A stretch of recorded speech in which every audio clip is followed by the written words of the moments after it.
At 14, my parents locked me in my room for a week, called me a freak, then dumped me on Grandma's porch and drove away.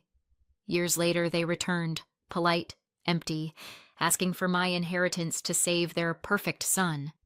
I didn't rage. I set one wrong ways, because I was never the version of daughter they'd ordered from the catalog. Years passed in a long, quiet stretch.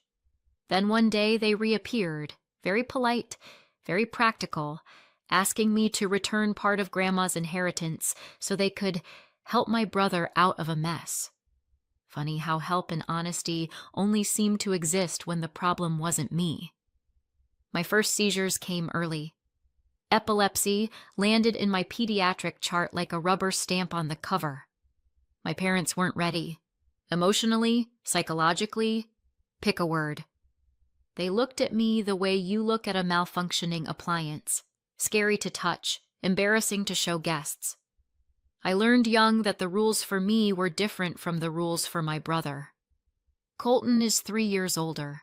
With him, everything was simple, well-behaved, straight report cards, no surprises. I was not simple. Some days my body turned into an electrical storm and my brain into a room where someone cut the lights. That was only the first tile in the mosaic. At 8, they added dyslexia to the list. The words ran on the page, smearing like somebody had spilled water on the alphabet. Later came ADHD, the heavy kind. Imagine a child with too much current and too much brake at the same time. With a child like that, you don't scold, you learn. Slow explanations, adjusted routines, steady support. My parents chose distance and annoyance instead. It's too much of a burden, they told friends in that practical tone people use for weather and car trouble. But children were their choice, and being ready for the unexpected was part of that choice. It's like they decided that because the first kid arrived without surprises, the second one would too. Weren't medical. They were the empty spaces I ran into. I would walk into a room and conversations would go flat. Before I turned 10, I could already hear the hush, half tone, half flinch. It got worse as I got older. My mind was thin glass. The constant sense that people were embarrassed by me was too much. By middle school and into 14, I started to split at the seams, arguing, shouting, slamming doors. Hormones helped, sure, but the main ingredient was the house where I had never once been wanted. It isn't the illness that breaks a heart. It's being left alone inside it. I stopped trying at school. I tanked classes on purpose, like I was signing my name under their decision to write me off. I got stubborn, sharp, mean. Pushed away everyone, even the few friends who kept trying to stay. I knew I was acting stupid, but misery leaves you short on options. This was how I made myself visible. Whenever the school called about my behavior, my parents would show up tired, look over my shoulder, and sigh as if the real question was how soon they could leave. At home, I made scenes, not because I love drama, but because any ordinary sentence shattered against their concrete indifference. "Act normal," they'd say, rolling their eyes, and switch the subject. That was the maximum attention available. It hurt more than yelling. At 14, I crossed a line. I brought a vape to school and took a drag in the middle of English class. The teacher told me to shut it off and step into the hallway. I gave him the finger, childish and stupid at the same time. Up to that day, people found ways to excuse my stunts. My parents would assure everyone I was not all there and needed special patience. After that scene, there was no rewinding. I got expelled. That was the single moment my parents truly got angry. At home, they crushed me with sentences that still tighten my throat. Nothing I didn't already know, but hearing it out loud is different. They said they regretted ever deciding to have me, that if they'd known in advance I would be this crazy, this defective, they would have ended the pregnancy, that I was a burden and life had been so much better back when they had only one son. They promised to do whatever it takes to get rid of me, to never let me ruin their lives again. They punished me for a week by locking me in my room. Not a metaphor, a real latch on the outside. Bathroom by permission. Meals on a tray. No talking. I lay on the bed and felt like an inmate in solitary. Worse, actually. Prison guards weren't supposed to be your parents. I hadn't committed a crime. I was a teenager begging for attention in the clumsiest ways. They were supposed to be the adults, and they weren't. Yes, I was hard to handle. Illnesses aren't dollhouses. Adulthood is measured precisely where it hurts. They wanted children by the manual. They got me, a living, complicated person, and decided the flaw was in me, not in their gaze. After a week of isolation, I learned what "you are no longer part of this family" sounds like. In the morning, my mother said, "Pack your things." I put a hoodie, notebooks, a charger, my meds, and a seizure action card into a backpack. Mom and my brother filled boxes. I sat in the car and tried not to think. An hour later, we were on the road. The streets were familiar. After a few turns, I knew where we were headed. My grandmother's house. My father's mother. I told myself it was for a couple of weeks. Maybe the adults wanted to let everyone cool off. Grandma was strict, but she'd always been honest and kind with me. It didn't feel like punishment. Until the porch. They unloaded my things, left them by the door, and said, "Bring it in. This is your home now." They added that they didn't want any further contact, especially after what you did. They said I'd tried to ruin their reputation, that I had crossed a line, and there's no going back. I stood in the doorway and begged them not to do this. For all my talk about being independent, 14 is still a child who wants a place in their own family. Being left felt like finding out you're the extra box on the curb. I was also scared for Grandma. She was in her 60s, a widow, not rich. I knew she loved me, but I didn't know if she wanted me or if she could manage me. I felt like I was changing from a burden on my parents into a burden on her. I didn't want to disappoint her. When I stayed with her before and she heard about my disasters, she got angry, yes, but she always backed me up. "You're strong. You'll figure it out." She kept telling me my parents would come around if I learned to hold myself together. That was another reason the move scared me. What if she got tired too and started to hate me? I couldn't afford to lose her. Everything was tangled. I asked my parents to reconsider. They said the decision was made. Right in front of me, they calmly told my grandmother, "We're done." Then they added they didn't want a freak like her in their house anymore and needed to focus on our perfectly normal son. I'd heard words like that from school bullies and had learned to let them slide off. Hearing them from my parents was a knife to the back, followed by an apology for getting blood on the rug. It was the day I understood the biggest bullies in my life didn't live at school. Ugly truth?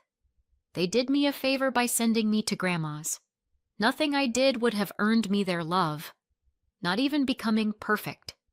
So I stopped begging. I accepted that I lived with Grandma now, and I decided to get better, for myself and for her. When the car pulled away and the house settled, we sat at the kitchen table. That talk was overdue for both of us. She was honest. She loved me, but she hadn't been ready. She'd hesitated. She'd heard from my father what a problem I was, and at her age she wasn't sure she could manage me without breaking both of us. She didn't know if she could build a life where I could grow instead of implode. That's why she needed a week to say yes. Then she told me my father had let something slip. I punished her, locked her in the room for a week. That was her final straw. "Your father isn't the adult you need," she said, and apologized for not stepping in sooner. She had her reasons: widow, limited means, health. But once she knew the details, she also knew why I acted the way I did. She decided to give me a real chance to do things right. Not like my parents, through shame and punishment, but the adult way: support, boundaries, respect. "Treat this as an opportunity," Grandma said. I'll try to be the adult who stays. You try to be the teenager who moves forward. I apologized for the chaos I'd caused.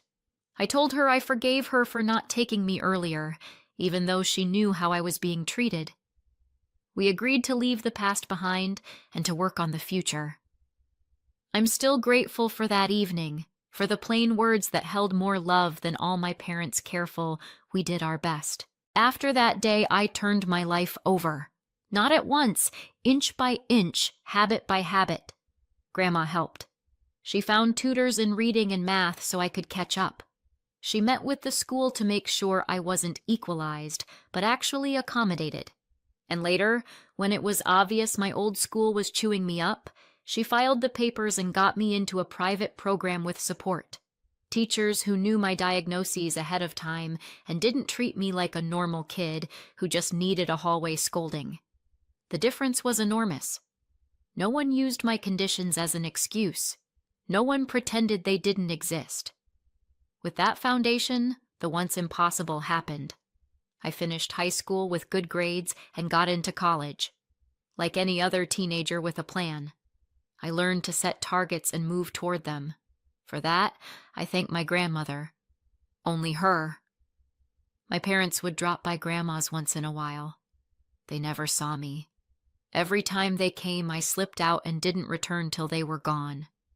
They didn't seem to mind. I didn't either. It went on like that for a couple of years, until the day Grandma snapped.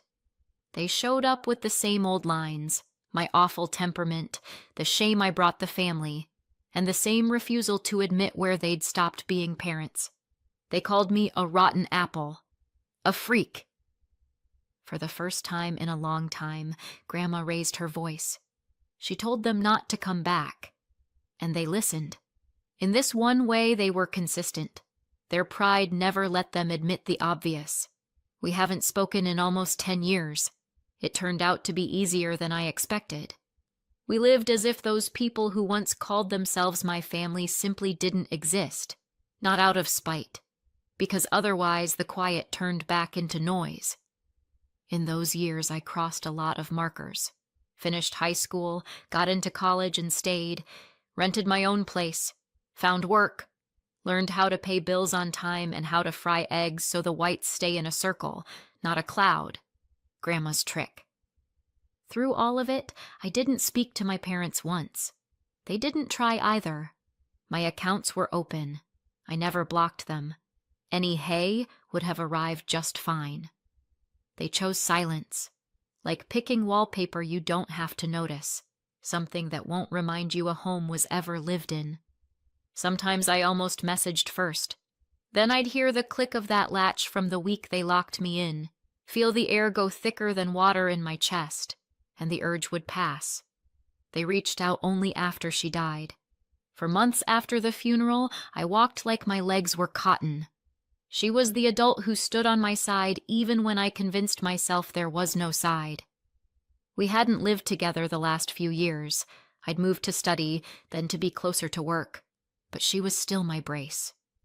One phone call. "I'm listening." That was enough to pull the scattered pieces back into a person. Without her, the kitchen sounded different. The ticking clock became breathing. The funeral was quiet. I chose the flowers myself, her porch roses and plain white lilies.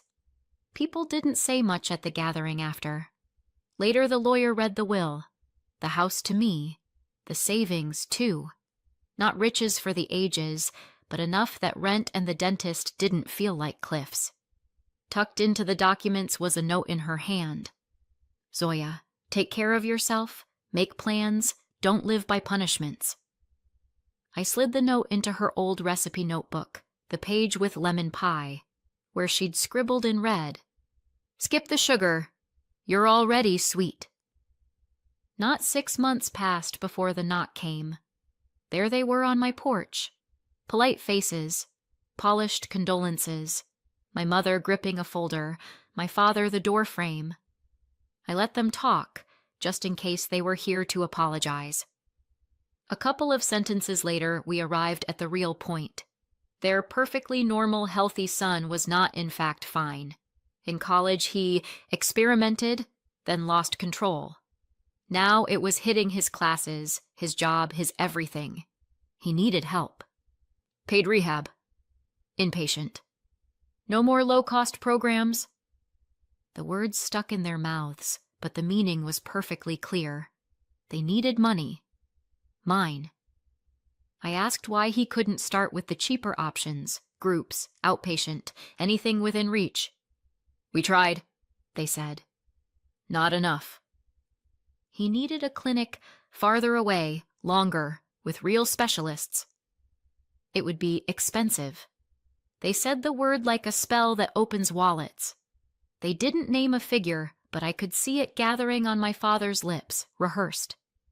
I'm not a rehab expert, and I wasn't going to become one overnight. I knew other things. I have a job, a paycheck, savings. Grandma had a house and careful investments layered since Grandpa's time. Lucky for me. Less lucky for them. For years they were too proud to keep a relationship.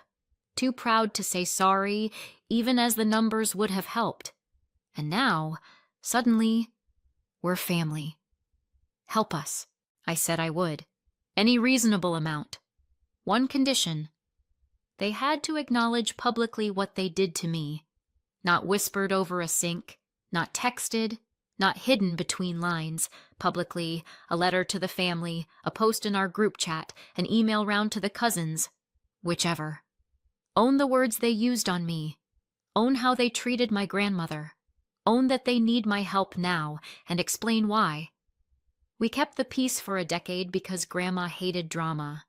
But when people come asking for money after all that, honesty stops being a luxury. It's paying the bill. I didn't feel guilty about the condition. I wanted the truth in the room so it would stop gnawing at me.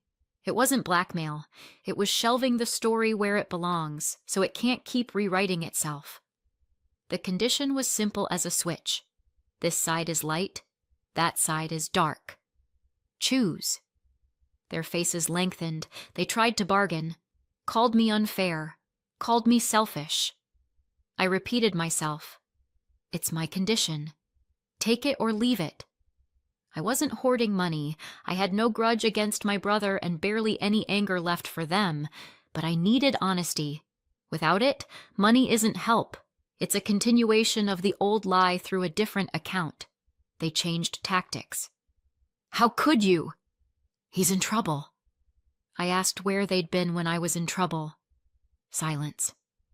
My mother said, we didn't know what to do. I said, you can always start by not locking a child in a room. They left.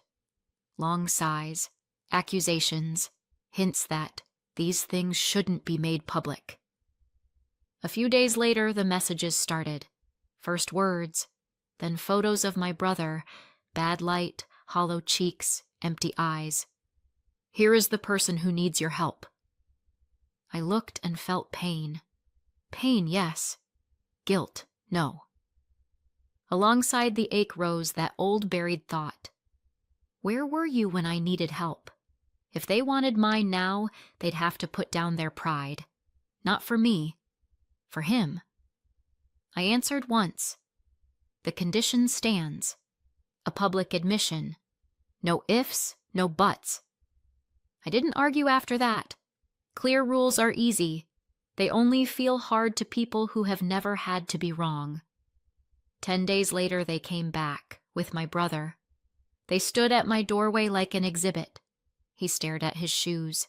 His fingers worried a seam on his hoodie sleeve, and I saw myself at 14, twisting a lamp cord while people told me to act normal. The humiliation belonged to him first. Zoya, he said, very quiet. This isn't your scene, I said, equally quiet. Come by yourself, and we'll talk.